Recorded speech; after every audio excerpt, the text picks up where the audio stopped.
All right, so Bret Weinstein was just on JRE, and Joe's bringing up all the usual topics he talks about on the podcast. He's kind of going through the motions, which means eventually he's going to spend probably at least 15 minutes praising Elon Musk. So when they got to that moment during this podcast, things got really awkward. Like, it starts off cringy enough with Joe and Bret complimenting Elon's ability to make memes and send poop emojis. That's really what's going on here. But that's kind of normal stuff for Joe's podcast. It's really nothing too crazy.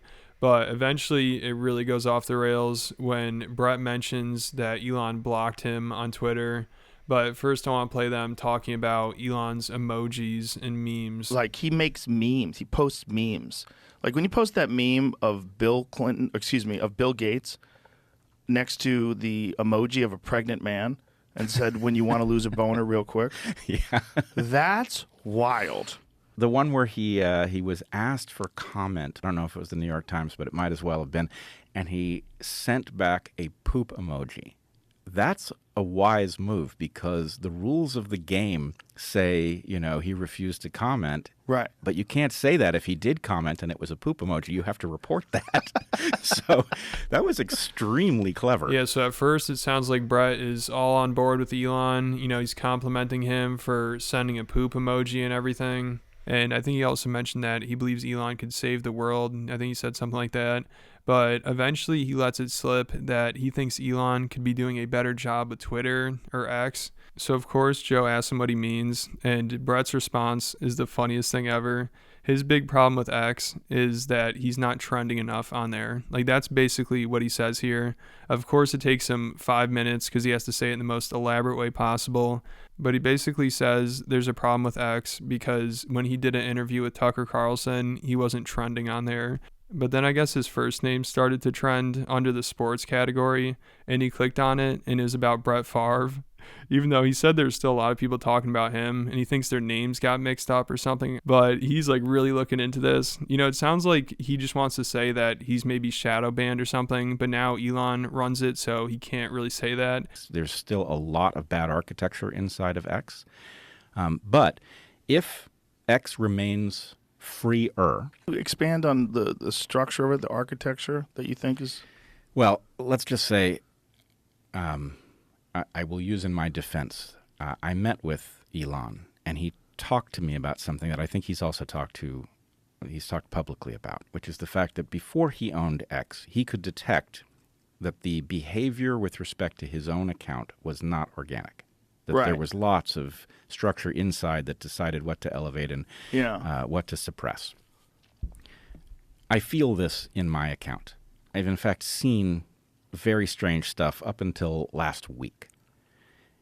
It's very hard to convey that to anybody because they don't know how good you are at sorting actual shenanigans from just feeling like a tweet should have done better than it did. Right. And, it was just luck of the draw. Yeah, so it sounds like he's just basically trying to say that he thinks his Twitter account should be performing better. But of course he has to make it sound like the most complex thing possible and just beat around the bush because he probably knows it's kind of embarrassing to just say, I think I deserve more engagement on Twitter, or to try to make Elon look bad and be like, yeah, I don't think much has changed since he's bought the platform. But I think that's kind of what Bret is saying here in terms of his own account, at least. Right before this, him and Joe were talking about how great it is that Elon bought it and how he's saving free speech and that kind of stuff. But it sounds like Bret still thinks that his account is being censored or shadow banned or whatever you want to call it. But the only evidence he has of that is his Tucker Carlson podcast wasn't trending when he thought it should be, which is so funny. To think that Bret Weinstein is staring at the trending tab thinking, why am I not trending right now? And then it turns into a giant concern for him. Like, I honestly never even really thought about people caring about it that much. But I guess he was really fixated on it. He felt like this interview was really good. He said it got a lot of views, which I don't know why he's complaining if it got a lot of views. If you felt like it did well, who cares if it's trending or not? But obviously, when he says he thought it should have been trending, I'd imagine he means it should have more engagement. It should have gotten even more views. Because I don't know why else he would care so much about this. Or he just really wants to see his name on the front page, which I guess that could be true too. That's definitely a possibility. But him being so worried about this, he just ends up making things so much worse. Wait till you hear what happens after this. After my interview, I had 2 recent interviews with Tucker Carlson. The second one was about the border crisis, and it contained some really explosive stuff. It was not trending, which is weird for a Tucker interview, especially one that got as many views as it did. In the aftermath of this Tucker interview, I expected to see that interview and my participation in it trend because so many people saw it. It was like 6 million views in 2 days. So that it was obviously something that was being seen and discussed. And it didn't start trending. And then a weird thing happened. My name trended, but it was only my first name, and it trended under the category sports. And if you went to the tweets in the trend, they were actually about the Tucker interview. So the Bret... Whoa. Right. So what it turned out, somebody posted underneath, they said, oh, it's Bret Favre, that's why it says Bret. Favre. Ha. Communist. But the idea was that whatever the architecture in the back of Twitter was preventing me from trending, but he was allowed to trend, and because our names had this intersection, I could trend under his category. And this gets even better because apparently he thought it would be a good idea to bring this up to Elon Musk and pester him about it, which is hilarious to think that Elon would be concerned about why Bret Weinstein isn't trending on Twitter. And it sounds like Elon barely even knows him. Like Bret said he had to fly out to San Francisco just to get a 30-minute meeting with him. So they met once, but Bret thought it'd be appropriate to start complaining to Elon about how he doesn't trend enough on Twitter. I mean, Elon's obviously insanely busy, so for Bret to think that this is something that would concern him or this is something he has to know is just insane. But Bret keeps saying that the meeting went well, and at the end of it, Elon said that he wants to talk to him again, which he's probably saying just to be nice to him. You know, I'm sure Elon was really thinking, I don't have time for this. And I guess Bret didn't get the hint because he kept messaging him after the meeting because he claims his Twitter account was hacked and he had messaged Elon on there before, so he was worried about the messages being leaked or something, and he felt like he had to let him know. So he messaged Elon again, and then after that he continued to go into why he thinks he's shadow banned or whatever you want to call it.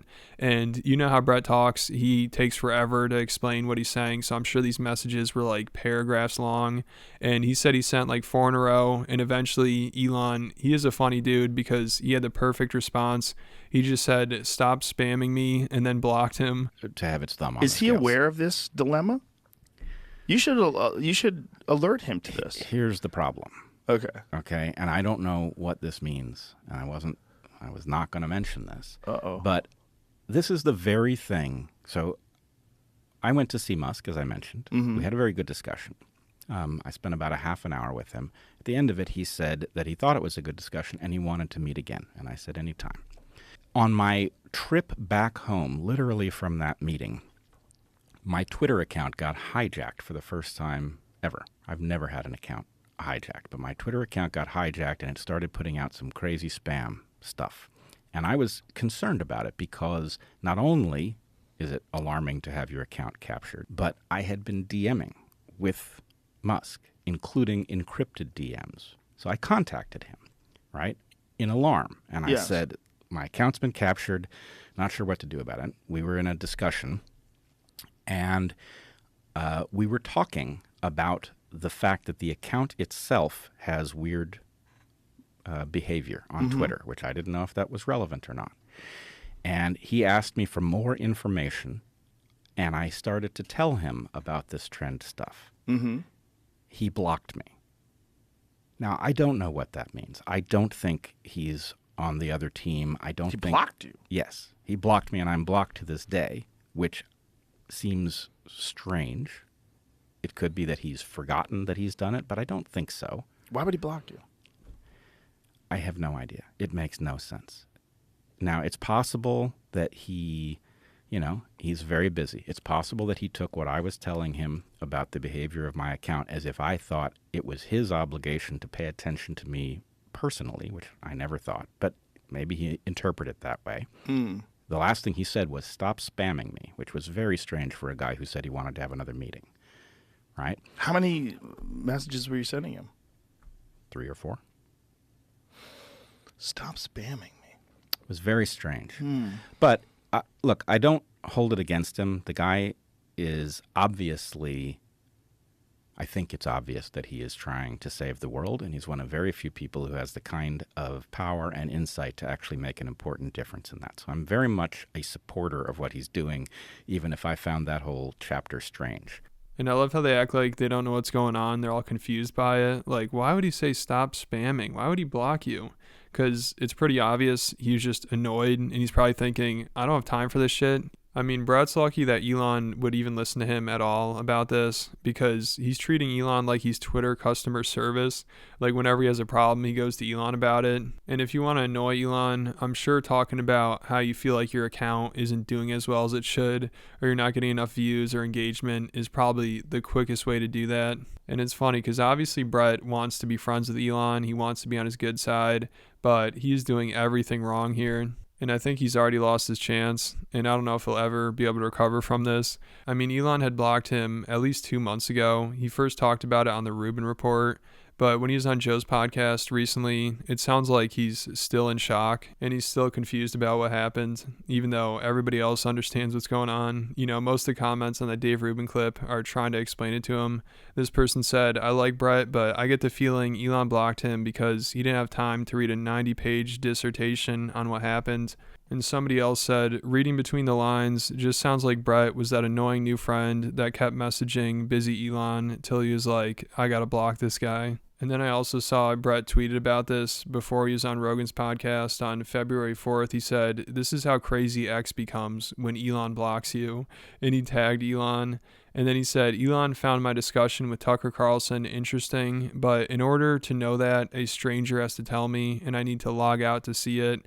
On what planet does that make sense? It ain't Earth or Mars, that's clear. So it sounds like he's just getting desperate, because I don't know what the point of this tweet is. I think people are already aware if somebody blocks you on Twitter, you can't read their tweets. That's not really anything new. And I'm sure he already knew that, but being blocked by Elon, obviously he's not handling that too well, and he's trying to think of some way to tweet about him and maybe get his attention or something. Because then after he's on Rogan's podcast, he tweeted about it again, and I don't know how he thinks this is helping. He tagged Rogan and Elon again, and he said, do me a favor and check this out. That weird thing where only my first name can trend, and when it does, it's miscategorized under sports, is happening again. Exactly as I described it to Joe Rogan in his last podcast. There are reach-limiting ghosts in your machine, Elon Musk. Yeah, so I don't know if he's ever going to give it up. You know, he just feels like Twitter is out to get him.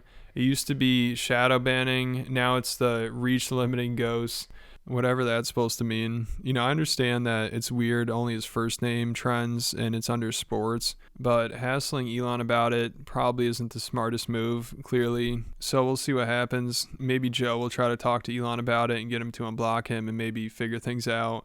But I don't know if Joe even cares enough to do that. Let me know what you guys think about it all down in the comments. And then if you guys want more content from me, if you want to watch a video similar to this one about Eric Weinstein, you know, Bret's brother, who's just as cringy as him.